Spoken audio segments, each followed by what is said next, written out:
बीफे बोला के मजा मारे, मंगर दूध बीफे बोला के मजा मारे। यहाँ के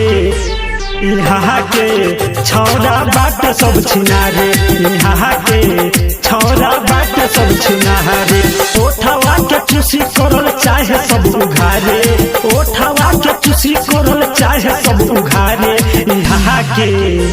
यहाँ के छौरा बाट सब छिनारे, यहाँ के छौरा बाट सब छिनारे।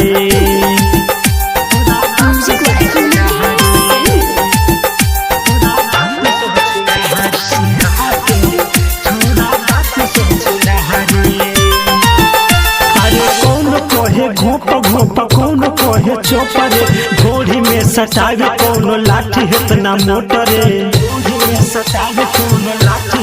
सुना कौन कहे घोप कौन कहे चोपरे, घोड़ी में सटावे कौन लाठी इतना मोटरे।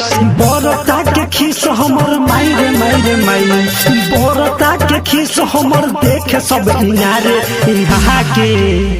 यहाँ के छौरा बाट सब छिनारे, यहाँ के छौरा बाट सब छिनारे।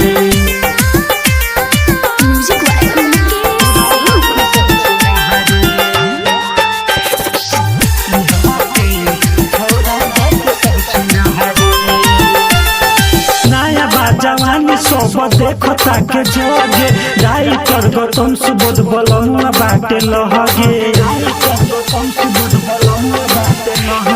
नया जवानी सब देखता के जोगे, डीजे मुकेश सुबोध बलमुआ बाटे लहगे।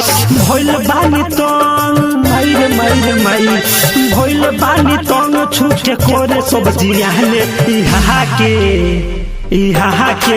छौरा बाट सब छिनारे, यहाँ के छौरा बाट सब छिनारे।